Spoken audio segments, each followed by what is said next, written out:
നമസ്കാരം. സനാതനധർമ്മ സംഹിതകളിലെ വിജ്ഞാന ശകലങ്ങൾ പങ്കുവയ്ക്കാനായുള്ള നാദശ്രീ ചാനലിലേക്ക് എല്ലാവർക്കും സ്വാഗതം. ഞാൻ മധുസൂദന വാര്യർ. ഇതുവരെയും ഈ ചാനൽ സബ്സ്ക്രൈബ് ചെയ്യാത്തവർ സബ്സ്ക്രൈബ് ചെയ്ത് സഹകരിക്കണമെന്ന് വിനീതമായി അപേക്ഷിക്കുന്നു. മുമ്പേ പറഞ്ഞു വെച്ച കാര്യം, ഈ ഭഗവാനിലുള്ള ഭക്തി വിഷയത്തെക്കുറിച്ച് ശൗനകാദികൾ സൂതനോട് ചോദിക്കുന്നിടത്താണ് പറഞ്ഞു വെച്ചത്. കുറച്ച് ചില കാര്യങ്ങൾ കേട്ടപ്പോൾ അവർക്ക് തോന്നി, കേട്ടുകൊണ്ടിരിക്കുന്ന ശൗനകാദികൾക്ക് തോന്നി, ഈശ്വര, ഇതൊക്കെ കേട്ടിട്ടില്ലെങ്കിൽ എന്തിനാണ് ഈ ജന്മം? തല ഒരു ഭാരം മാത്രമായിരിക്കും. ശ്വാസം എന്ന് പറഞ്ഞാൽ കരുവാന്റെ ഒലയിലത്തെ ശ്വാസ ബാഗ് സഞ്ചിക്ക് സമാനമാണ്. അക്ഷരകഥകൾ കേൾക്കാതെ ഇരിക്കുകയാണ്. ശ്വാസം വിടണു എന്ന് പറഞ്ഞതുകൊണ്ട് കാര്യമൊന്നുമില്ല. മനുഷ്യനാണെങ്കിൽ എന്ത് വേണം? ഈശ്വര കഥകൾ കേൾക്കണം. ക്ഷേത്രത്തിൽ പ്രദക്ഷിണം വയ്ക്കാത്ത കാലുകൾ മരത്തിന്റെ കുറ്റി പോലെയാണ് എന്നൊക്കെ ആ ഭഗവാന്റെ കഥ വീണ്ടും ഞങ്ങൾക്ക് കേൾക്കണം. പരീക്ഷിത്ത എന്തെല്ലാമാണ് ശുഗമഹർഷിയോട് ചോദിച്ചത്, ശുഗമഹർഷി എന്തെല്ലാമാണ് പറഞ്ഞു കൊടുത്തത് എന്നെല്ലാം ഞങ്ങൾക്ക് അറിയണം എന്ന് ശൗനകാദികൾ ചോദിച്ചതോട് പറയണം. സൂതൻ ഇപ്രകാരം പറയുണ്ടായി: വയ്യാസകേരിതി വചത്തത്വ നിശ്ചയമാത്മന ഉപദാരമതിം കൃഷ്ണേ ഔത്തരേയസ്തതിം ദദാം ആത്മജായ സുധാകാര പശുദ്രവിണബന്ധുഷു രാജ്യേ ചാപികലേ നിത്യം പിരൂഢാം മമതാം ജഹൂ. വ്യാസന്റെ പുത്രനായിരിക്കുന്ന ശുഗമഹർഷിയുടെ വാക്കുകൾ വളരെയധികം നിഷ്ഠയോടും നിശ്ചയത്തോടും കൂടിയതായിരുന്നു. അത് കേട്ട് പരീക്ഷിത്ത് മഹാരാജാവിന് നല്ല വിരക്തിയുണ്ടായി. ശരീരം, കളത്രം, അതുപോലെ തന്നെ ഈ ആന, കുതിര, തന്റെ രാജ്യസമ്പത്ത് ഇതെല്ലാം നിസ്സാരമാണ് എന്നൊന്നും കൂടിയാണ് ഉറക്കണം. ശരീരം, കളത്രം, ധനം, ബന്ധുവർഗം, ഭയസ്യംഭുവം, ലേ ബന്ധുവർഗങ്ങളാവട്ടെ, ഇവരൊക്കെ ശ്മശാനം വരെ ബന്ധുക്കൾ വരുള്ളൂ എന്നാണ്. വാതില് വരെ എത്ര ഭാര്യ വരൂ. അതിലും കഷ്ടമാണ് നമ്മൾ പോഷിപ്പിച്ച ഈ ശരീരം. 4 വർഗങ്ങളുടെ മുകളിൽ ഭസ്മാവാനേ പറ്റൂ. ഇതൊന്നും ശാശ്വതമല്ല എന്ന ബോധ്യമുണ്ടായി പരീക്ഷത്തിന്. അതിനുശേഷം കൃഷ്ണാനുഭാവശ്രവണേ ശബ്ദദാനോ മഹാമന. ഇവിടെ മഹാമന എന്നുള്ള വിശേഷണം ചേർത്തത് എന്തുകൊണ്ടാണ്? പ്രപഞ്ചത്തിനോട് ആസക്തിയുള്ളവരൊക്കെ അല്പബുദ്ധികളാണ്. ആസക്തിയില്ലാത്തവർ മഹാമനസ്കന്മാരാണ്. കാരണം അവർക്കറിയാം ഇതിന്റെ നശ്വരത. പരീക്ഷിത്തിപ്പോ മഹാമനസ്സിന്റെ ഉടമയായി കഴിഞ്ഞു. എങ്ങനെയാ? ഇതെല്ലാം നശ്വരമാണ് എന്ന ബോധ്യം ഉണ്ടാക്കി തീർത്തത് കൊണ്ട് വാസുദേവേ ഭഗവതി ആത്മഭാവം ദൃഢംഗത. പ്രപഞ്ചവസ്തുക്കളെ മുഴുവൻ വിട്ട് സർവേശ്വരനായിരിക്കുന്ന ഭഗവാനാകുന്ന വാസുദേവനിൽ മനസ്സാണ്ട് ഉറച്ചു കഴിഞ്ഞു. തുടങ്ങിയിട്ടേ ഉള്ളൂ. ഇവിടെ അപ്പൊ തന്നെ മനസ്സുറച്ചു. നമുക്ക് 7 ദിവസം കേട്ടിട്ട് മനസ്സ് ഉറക്കിയുണ്ടോ? അതാണ് നമ്മളൊന്നും മഹാമന എന്നുള്ള വിശേഷണത്തിന് അർഹരല്ല. കുറച്ച് കേട്ടപ്പോഴൊക്കെ എന്നെ പരീക്ഷത്തിന് അവിടെ എത്തിക്കഴിഞ്ഞു. ഇതൊക്കെ ആ മനസ്സ് ഉറച്ചു ഭഗവാന്റെ അർത്ഥം. ആത്മഭാവം ദൃഢം ഗത. പിന്നെ കുറച്ച് ചോദ്യങ്ങളൊക്കെ ചോദിച്ചു. എങ്ങനെയൊക്കെയാ ചോദിച്ചത്? യഥാ ഗോപായതി വിഭുർ യഥാ സംയച്ഛതേ പുനാം. ശുഗമഹർഷി, എങ്ങനെയാ ഭഗവാൻ ഈ പ്രപഞ്ചത്തെ മുഴുവനും തെട്ടിച്ച് രക്ഷിച്ച് സംഹരിക്കുന്നത്? ഏകനായിരിക്കുന്ന ഭഗവാൻ ബ്രഹ്മാവായിട്ട് സൃഷ്ടിക്കണു, അതുപോലെ തന്നെ ശിവനായിട്ട് സംഹരിക്കണു. ഏകനായ ഭഗവാൻ എങ്ങനെയാ ബഹുരൂപത്തെ എടുക്കുന്നത്? അത്ഭുതല്ലേ ആലോചിച്ചാൽ. ഉനം ഭഗവതോ ബ്രഹ്മൻ ഹരേരദ്ഭുത കർമ്മണ. വളരെ ഭാഗവതത്തിൽ പ്രയോഗിച്ചൊരു വിശേഷണമാണ് അദ്ഭുതകർമ്മണ. ഹരേരദ്ഭുത കർമ്മണ. എല്ലാ കർമ്മവും ഭഗവാന്റെ നോക്കി അത്ഭുതമാണ്. ആ അത്ഭുതത്തിലേക്ക് പിന്നെ എന്താ? ഭഗവാന്റെ കർമ്മത്തിന്റെ പ്രത്യേകത. നമ്മളെ പോലെ ഇരുന്നു, നടന്നു, ഊണേച്ചു, കിടന്നുറങ്ങി എന്ന് പറഞ്ഞാൽ ഭഗവാന്റെ കർമ്മത്തിന് വല്ല അത്ഭുതം ഉണ്ടാവും. അപ്പൊ അതിന് അത്ഭുതാത്മാക്കിയിട്ടുള്ള കർമ്മങ്ങളാ. ജനിച്ച ഉടനെ 3-ാമത്തെ ദിവസം ഭൂതനെ കൊല്ലുക, ഇല്ലേ? അങ്ങനെയുള്ള അത്ഭുത കർമ്മങ്ങൾ. ഹരേ അത്ഭുത കർമ്മണ. ആ അത്ഭുതമാണ് വാസ്തവത്തിൽ അതിന് പുതുമ അല്ലെങ്കിൽ പ്രത്യേകത നൽകുന്നത്. അങ്ങനെയുള്ളതായിരിക്കുന്ന ഭഗവാൻ ഗുണങ്ങളെ അതീതനാണല്ലോ ശരിക്ക്. ഇന്ന് സത്വരജസ്തമോ ഗുണങ്ങളെ ആശ്രയിച്ച് എങ്ങനെയാ ലോകത്തെ ചുറ്റി ഗുണാതീതനായിരിക്കുന്ന ഭഗവാൻ എങ്ങനെ ഗുണങ്ങളെ സ്വീകരിച്ച് ബ്രഹ്മാവിഷ്ണു മഹേശ്വരന്മാരായി വർത്തിക്കുന്നു? ലോകത്തിന്റെ ചുറ്റിത്തിരി സംഹാരങ്ങൾ നടത്തുന്ന നല്ല ചോദ്യമാണ് അല്ലെ. ഗുണത്തിന് അതീതമായിട്ട് ഭഗവാൻ എങ്ങനെയാ ഗുണങ്ങൾക്ക് വിധേയനാവുക? രണ്ടും വിപരീതല്ലേ? അതെങ്ങനെയാണോ ആവുന്നത്? ശാബ്ദേ ബ്രഹ്മണി നിഷ്ണാദ പരസ്മിഞ്ച ഭവാൻ ഖലു. ഞാൻ അങ്ങയോട് ചോദിക്കാൻ എന്താ കാരണം അറിയോ? എല്ലാ സൂക്ഷ്മതത്വങ്ങളെയും നന്നായി അറിഞ്ഞ ആളാണല്ലോ അങ്ങ്. വല്ലവരോടും ചോദിച്ചിട്ട് വല്ലൊക്കെ അറിയില്ല കേട്ടോ, അവിടെ ചോദിച്ചോളൂ. ഇങ്ങനെയാണെന്ന് തോന്നുന്നുണ്ട്. ഇങ്ങനെയൊക്കെ പറയണവരോട് ചോദിച്ചിട്ട് ഒരു കാര്യമില്ല, നമ്മൾ കൂടുതൽ ആശയക്കുഴപ്പത്തിലാവുകയുള്ളൂ. ഒക്കെ അറിയണവരോട് ചോദിച്ചാൽ ശരിയായിട്ടുള്ള ഉത്തരം നമുക്ക് കിട്ടും. അതുകൊണ്ട് ശാബ്ദേ ബ്രഹ്മണി നിഷ്ണാദ പരസ്മിഞ്ച ഭവാൻ ഖലു. സുഖമേഷേ, എല്ലാ സൂക്ഷ്മതത്വങ്ങളും ആത്മതത്വങ്ങളും നന്നായി അറിഞ്ഞവനല്ലേ അങ്ങ്. അതുകൊണ്ടാണ് അങ്ങോട് ചോദിക്കുന്നത്. എല്ലാം വിശദമായിട്ട് പറയാൻ അങ്ങ് അർഹനാവണൂ എന്ന് പറഞ്ഞുകൊണ്ടാണ് ചോദിച്ചു.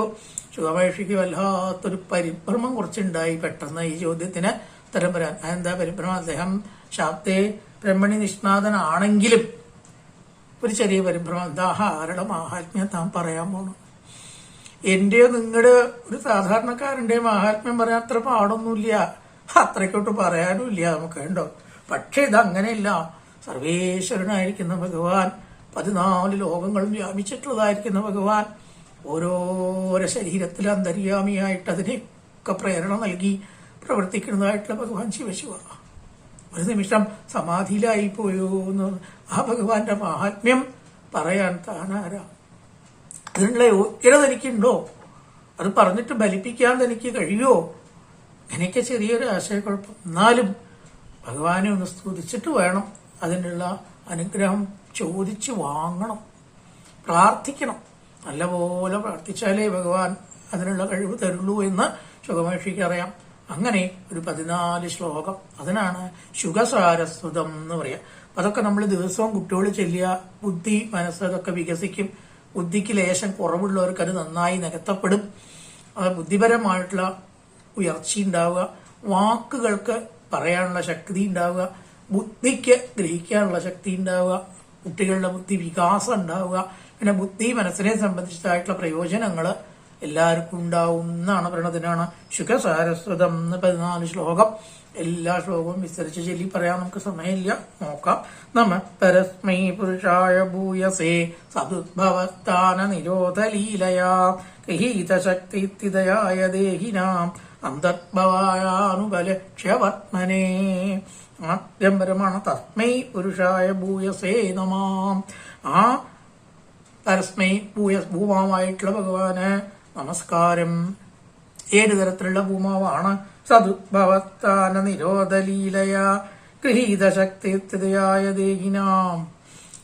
ഈ ലോകത്തെ സൃഷ്ടിക്കുക, രക്ഷിക്കുക, സംഹരിക്കുക മുതലായിരിക്കുന്ന കർമ്മങ്ങളെല്ലാം സത്വരജസ്തമോ ഗുണങ്ങളെ സ്വീകരിച്ച് ചെയ്യുന്ന ആ തസ്മൈ പരസ്മൈ പുരുഷായ ഭൂയസേ നമ. ആ ഭൂമാവായിട്ടുള്ള സർവശക്തനായിരിക്കുന്ന ഭഗവാന് നമസ്കാരം. ഇതാണ് ആദ്യത്തെ ശ്ലോകം. രണ്ടാമത് പറഞ്ഞു എന്താ? ഭൂയോ നമസ്തത്ജിനച്ഛിദേ സദാ അസംഭവായാഖില സത്വമൂർത്തയേ പുംസാം പുനഃ പാരമഹംസ്യാശ്രമേ വ്യവസ്ഥിതാനാം അനുമൃഗ്യദാശുഷേ. സജ്ജനങ്ങൾ, സദ്വൃത്തി അനുഷ്ഠിക്കുന്നവരുടെ ആ സത്വഗുണം മാത്രം ആശ്രയിച്ച് നല്ല വൃത്തികൾ അനുഷ്ഠിച്ച് പുംസാം പുനഃ പാരമഹംസ്യാശ്രമേ, ലോകത്തിൽ നിന്ന് കർമ്മങ്ങളൊക്കെ വിട്ട് പാരമഹംസചര്യ അനുഷ്ഠിച്ചതായിട്ടുള്ള സന്യാസ ശ്രേഷ്ഠന്മാർ, പ്രപഞ്ചബന്ധങ്ങളിൽ നിന്നൊക്കെ വിട്ടുനിന്ന് ഈശ്വരാനുഭൂതിയിൽ മാത്രം മുഴുകിയതായ പാരമഹംസ്യാശ്രമം എന്ന് പറഞ്ഞ സന്യാസാശ്രമം. ആ സന്യാസാശ്രമികൾക്ക്, അതിൽപ്പെട്ടവർക്ക് അതിന്റെ ഫലം കൊടുക്കുന്നതായിരിക്കുന്ന ഭഗവാന് നമസ്കാരം പറയണം. മൂന്നാമത് പറഞ്ഞു നമോ നമസ്തേസ്തു ഋഷഭായ സത്തതാം വിദൂരകാഷ്ടായ മുഹുക്കുയോഗിനാം നിരസ്തതാമ്യാതിശയേന രാധസ സ്വതാമനി ബ്രഹ്മണിരംസ്യതേ നമാം. ഋഷഭൻ, ഏറ്റവും ശ്രേഷ്ഠൻ എന്നാണ് വാക്കിന്റെ അർത്ഥം. ഋഷഭായ നമ, ശ്രേഷ്ഠനായിരിക്കുന്ന ആ ഭഗവാനായിക്കൊണ്ട് നമസ്കാരം. പിന്നെ ഒരു പ്രത്യേകത എന്താ? ഭഗവാന് വിദൂരകാഷ്ടായ മുഹുക്കുയോഗിനാം. യോഗമാർഗാവട്ടെ, ഭക്തിമാർഗാവട്ടെ, ജ്ഞാനമാർഗാവട്ടെ, ഇതെല്ലാവർക്കും മാത്രമേ ഏതെങ്കിലും തരത്തിൽ ഭഗവാനെ കിട്ടുള്ളൂ. നന്നായിട്ട് കർമ്മയോഗം അനുഷ്ഠിച്ചാൽ കിട്ടും, അത് വളരെ ബുദ്ധിമുട്ടാണ്. ജ്ഞാനം പഠിച്ചുണ്ടാക്കണം വെച്ചാൽ അതിലേറെ ബുദ്ധിമുട്ടാണ്. എന്നാലും നല്ലപോലെ ചെയ്താൽ കിട്ടും. എളുപ്പം ഏതാണ്? ഭക്തിയോഗത്തിൽ കൂടെ കാണുക, പെട്ടെന്ന് അനുഭവിക്കാൻ രസം ആണ്. നിഗമകൽപ്പത്തോർ ഗളിതം ബലം, താണ് കിടക്കണ പഴം, വീണ് കിടക്കണ പഴം വേഗം പോയിട്ടെടുത്ത് അനുഭവിക്കാം അല്ലേ. കൊമ്പത്ത് നിൽക്കണ പഴം കേറിയിട്ടും തോട്ടിക്കോലോണ്ടൊക്കെ പൊട്ടിക്കണ്ടായി, ബുദ്ധിമുട്ടുണ്ട്. എന്നാലും പോട്ടെ, ഇത് മൂന്നിലും പെടാത്ത ചില നിർഭാഗ്യവാന്മാരുണ്ടാവും. ഭക്തിയും വേണ്ട, കർമ്മവും വേണ്ട, ജ്ഞാനവും വേണ്ട, ഊണയക്കുക, ഉറങ്ങുക, വംശവർദ്ധനവും നടത്തുക, ബാക്കി നേരം പരദൂഷണോ ടി വിയോ കണ്ട് നടക്കുക. അവരുടെ ജീവിതമായി എന്നാണ്. ഒരു നേരം അവർക്ക് സീരിയൽ കണ്ടില്ലെങ്കിൽ ഉറക്കം വരില്ല. നമുക്കൊരു നേരം ഭാഗവതം വായിച്ചില്ലെങ്കിലോ ഒരു ദിവസം നാരായണീയം ചെല്ലില്ലെങ്കിലോ എന്തൊക്കെയോ അപാകത തോന്നും. അവർക്ക് നേരെ തിരിച്ചാ. അതുകൊണ്ട് തീർച്ചയായിട്ടും ആ വിദൂരകാഷ്ടായ അങ്ങനെ പ്രപഞ്ചത്തില് മുങ്ങിപ്പൊങ്ങിയവർക്ക് ഒരിക്കലും അനുഭവിക്കാൻ കഴിയാത്ത ആളാണ് ഭഗവാൻ. ഈ ജന്മം കൊണ്ടോ അടുത്ത ജന്മം കൊണ്ടോ ഇങ്ങനെ ഇഴുകി ചേർന്നവർക്ക് ഈശ്വരാനുഭവം ഉണ്ടാവുമോ? ഒരു കാലത്തും ഉണ്ടാവില്ല. കാരണം വിദൂരകാഷ്ടായ അവർക്ക് വളരെ ദൂരത്ത് നിൽക്കുന്നതായിരിക്കുന്ന നിരത്യതാമ്യാതിശയേനരാതസ സ്വതാമനി ബ്രഹ്മണി രംസ്യതേ നമ, അങ്ങനെയുള്ള തേജസ്സോടുകൂടി ഏതെങ്കിലും രീതിയിൽ ഉപാസിക്കുന്നവർക്ക് മാത്രം പ്രാപ്യമായ, അല്ലാത്തവർക്ക് സാധിക്കില്ല. കാരണം മനുഷ്യാണാം സഹസ്രേഷു കശ്ചിത് എതതി സിദ്ധയേ എതദാമഭിസിദ്ധാനാം കശ്ചിന്മാം വ്യക്തി പാണ്ഡവ. മനുഷ്യന്മാരില് 1000 ആള് കൂടിയാലത്തെ ഒരാളെയാണ് ഭഗവാനെ അറിയാൻ ശ്രമിക്കുള്ളൂ. അങ്ങനെ ശ്രമിക്കുന്ന 1000-ൽ ഒരാളൊക്കെ എന്നെ കിട്ടുള്ളൂ, അല്ലെങ്കിൽ എന്നെ അറിയുള്ളൂ. അപ്പൊ എത്ര ആൾക്കാരിൽ ഒരാൾക്കാണ് ഇല്ലേ എന്നെ ഭഗവാനെ അറിയാൻ കഴിയുക? വളരെ കുറച്ച് ഭാഗ്യം സുഹൃതം ചെയ്തവർക്ക് മാത്രം. ഭാഗവതം കേൾക്കണവർക്ക്, ഉപാസിക്കുന്നവർക്ക് കുറെ കഴിയുമ്പോൾ അറിയും. ഒന്നുമില്ലെങ്കിൽ അറിയാൻ കഴിയില്ല എന്നെങ്കിലും അറിയും അല്ലേ. അത് വലിയൊരു അറിവാണ്. നമ്മുടെ ബുദ്ധി കൊണ്ട് ഭഗവാനെ അറിയാൻ കഴിയില്ല എന്നറിഞ്ഞാൽ മതി, ഇത്രേ അവൻ രക്ഷപ്പെട്ടു. അറിയാൻ കഴിയാത്തതാണ്. ഒരു ഗുരുനാഥൻ ശിഷ്യനോട് ചോദിച്ചു, നീ എന്താ എത്ര കാലമായിട്ട് പഠിച്ചേ? ഗുരുനാഥ അത് മനസ്സിലാവില്ല എന്ന് മനസ്സിലായി. എടുക്ക, അതന്നെയാണ് മനസ്സിലാവേണ്ടത്. ഇത് മനസ്സിലാവണതല്ല എന്ന് മനസ്സിലായില്ലേ? നീ അറിയേണ്ടത് അറിഞ്ഞു എന്ന് പറഞ്ഞു എന്ന് കേട്ടിട്ടുണ്ട്. അപ്പൊ ഈശ്വരനെ നമ്മുടെ ബുദ്ധി കൊണ്ട് അറിയില്ല. ഈശ്വരനെ അറിയാൻ മാത്രം നമ്മുടെ ബുദ്ധി പോരാ. അത്രയും നിസ്സാരമാണ് നമ്മുടെ ബുദ്ധി എന്നറിഞ്ഞാൽ കുറെ കാര്യങ്ങൾ അറിഞ്ഞു എന്നാണ്. അതുപോലെ തന്നെ കീർത്തനം യസ്മരണം യദീക്ഷണം യദ്ബന്ധനം യച്ഛപണം യദർഹണം ലോകത്യതത്യോ വിദിനോതി കൽമഷം തസ്മൈ സുഭദ്രശ്രവസേ നമോ നമ.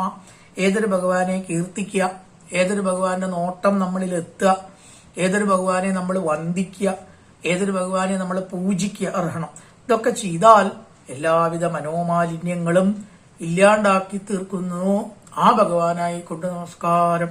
നമ്മുടെ മനസ്സിലൊക്കെ അനവധി കാലങ്ങളോളം കൂടിയിട്ടുള്ള കർമ്മവാസനകളുണ്ട്. അത് പെട്ടെന്നാണ് പോവോ? ഇതൊക്കെ കളയണം എന്ന് പറഞ്ഞാൽ സാധ്യമല്ല. അല്ല, കട്ടി പിടിച്ച കരിയിലൊരു ചെമ്പോ ചരക്കോ പെട്ടെന്ന് നേരാക്കി കൊണ്ടുവരണം എന്ന് പറഞ്ഞാൽ അയ്യോ അത് പറ്റില്ല കേട്ടോ, കുറച്ച് സമയം എടുക്കുമെന്ന് പറയും നേരാക്കണ ആളല്ലേ. ഇപ്പൊ കൊണ്ടുവരണം എന്ന് പറഞ്ഞാൽ തരാവില്ല. നേരെ പണിയുണ്ട്. ചട്ടികം കൊണ്ട് കറേ എന്നങ്ങനെ ഒരച്ച കളയണം. ഇതുപോലെയാണ് നമ്മുടെ മനസ്സിൽ ജന്മങ്ങളോളം കൂടിയിട്ടുള്ള കർമ്മവാസനകൾ അടിഞ്ഞങ്ങനെ കൂടിയിരിക്കുകയാണ്. അപ്പൊ അതെങ്ങനെ പോവുള്ളൂ? ഒറ്റ വഴിയുള്ളൂ. ഭഗവാനെ കീർത്തിക്കുക, ഭഗവാനെ സ്മരിക്കുക, ഭഗവാനെ പൂജിക്കുക, ഈശ്വരഭാവത്തിൽ വർത്തിക്കുക. നിരന്തരം ഇത്തരം അഭ്യാസങ്ങൾ നമ്മൾ ചെയ്യുകയാണെങ്കിൽ ക്രമേണ കർമ്മവാസനകളിൽ നിന്ന് കരകയറാം എന്ന് പറയണം. വിചക്ഷണ എച്ചരണോപസാദനാൽ സംഘം ദുദത്യോഭയതൊന്തരാത്മന വിന്ദന്തികി ബ്രഹ്മഗതിംഗത ക്ലമ തസ്മൈ സുഭദ്രശ്രവസേ നമോ നമ. ഭദ്രശ്രവസായിരിക്കുന്ന ആ ഭഗവാന് നമസ്കാരം. ഏതൊരു ഭഗവാന്റെ ചരണോപസാദന, ഭഗവാന്റെ പാദത്തെ ഭജിച്ചാലാണ് ഉഭയത സംഘം, 2 ലോകത്തോടുള്ള സംഘം വിടുവു. ഏതാ 2 ലോകം? ഒന്ന് ഈ കാണുന്ന ലോകം, ഒന്ന് പരലോകം. സ്വർഗാദി ലോകങ്ങളൊക്കെ പരലോകം എന്നാണ് പറയുക. ആ ലോകത്തിലുള്ള ആഗ്രഹം ഉണ്ടാവില്ല. ചില ആൾക്കാർക്ക് ഈ ലോകം വിട്ടുണ്ടാവും, പക്ഷെ സ്വർഗാദി ലോകങ്ങൾ വേണമെന്നുണ്ടാവും അല്ലേ. പക്ഷെ അവിടുന്നും കടന്നാൽ അതും വേണമെന്നുണ്ടാവില്ല. അപ്പൊ ഈ ലോകം പരലോകം ഇത് രണ്ടും വിട്ട് ഈശ്വരപാദത്തിൽ ചേർന്ന് ശരീരേ വേണ്ട എന്നുള്ള തോന്നൽ ഏതൊരാൾക്ക് ഉണ്ടാക്കി തീർക്കുന്നുവോ അത്തരത്തിലുള്ള ഭഗവാനായിക്കൊണ്ട് നമസ്കാരം. തപസ്സിനോ ദാനപരാ യശസ്സിനോ മനസ്സിനോ മന്ത്രവിധസ്സു മംഗള. തപസ്, ദാനം, യശസ്, ഒരുപാട് സൽക്കർമ്മങ്ങളൊക്കെ ഉണ്ടല്ലോ നമുക്ക്. പക്ഷെ ഇതൊന്നും എങ്ങനെ വരേക്ക് ഫലിക്കില്ല.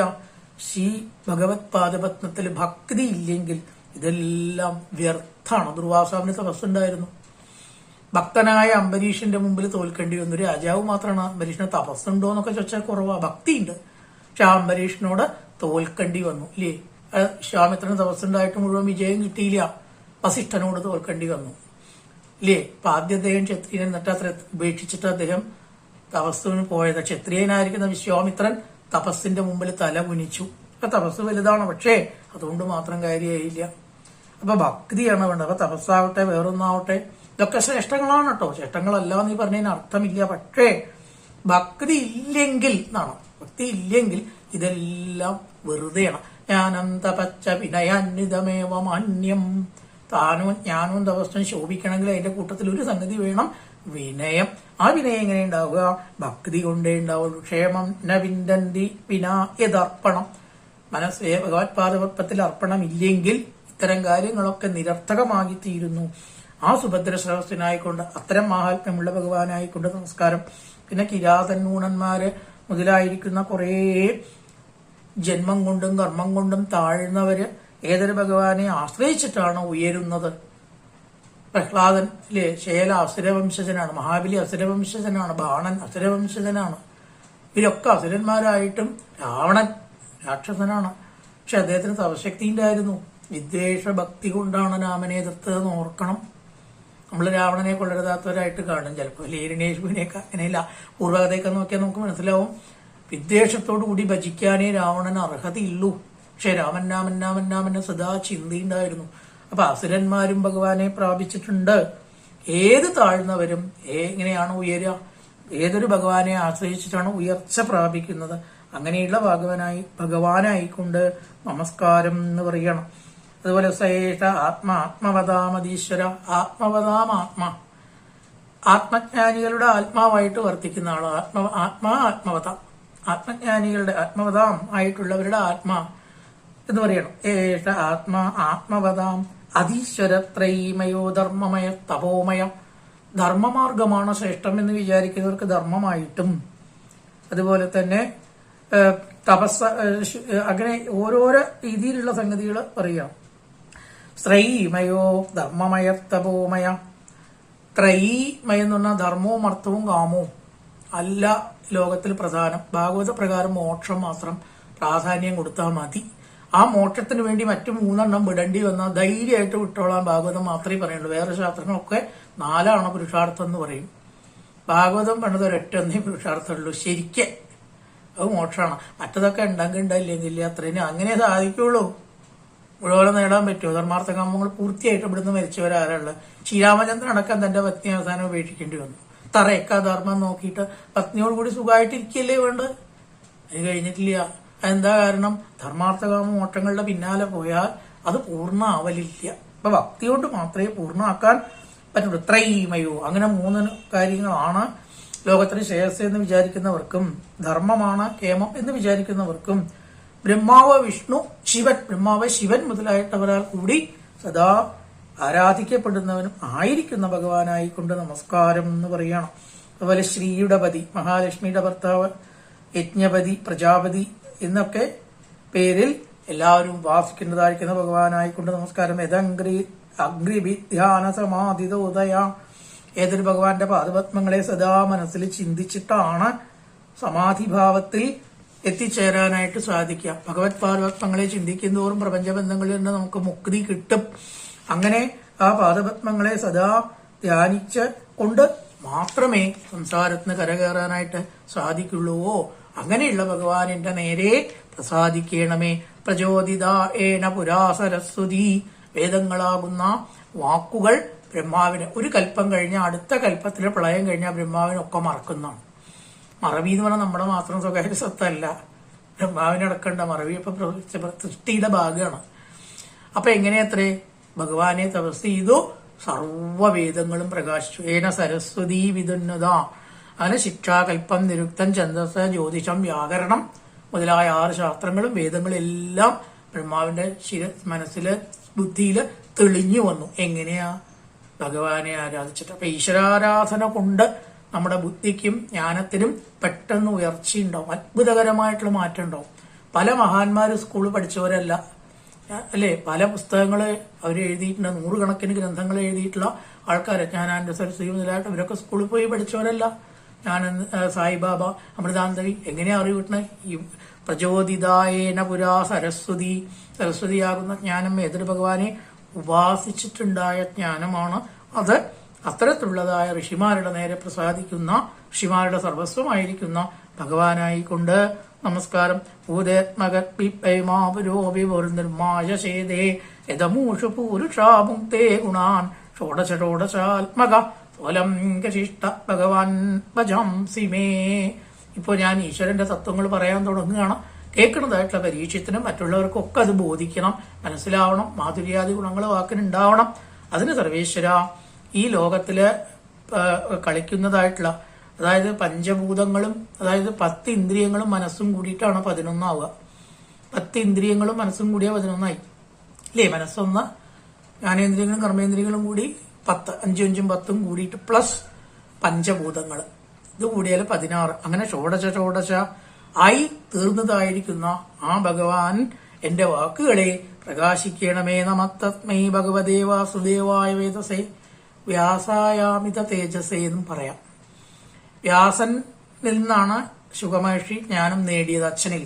ആ വ്യാസനെ നമസ്കരിക്കുന്നു. ഉപഭുർജ്ഞാനമയം സൗമ്യ, സൗമ്യനായിട്ടുള്ള ഒരാളിൽ നിന്നാണോ ഞാൻ ഈ ജ്ഞാനം മുഴുവൻ കേട്ട് പഠിച്ചതാണ്, എന്റെ സ്വന്തമല്ല എന്നർത്ഥം. വ്യാസനെ നമസ്കരിക്കുന്നു എന്നാണ് കൂടുതൽ ശരിയെന്ന് ചിലർ പറയുന്നു. ഈശ്വരനെ നമസ്കരിച്ചു തെറ്റുന്നില്ല. വേദഗർഭ യഥാർത്ഥാൽ യഥാഹ ഹരിര ആത്മന. ഏതൊരാളിൽ നിന്ന് ജ്ഞാനം പഠിച്ചു ആ ഭഗവാനായിക്കൊണ്ട് നമസ്കാരം എന്ന് പറഞ്ഞാൽ ഈ ജ്ഞാനം ഉണ്ടായത് ആരിൽ നിന്നാ? വേദവ്യാസൻ പറഞ്ഞു കൊടുത്തു, അതിന്റെ അപ്പുറത്തുനിന്നുണ്ടായത് ഈശ്വരനിൽ നിന്നാണ്, അല്ലേ?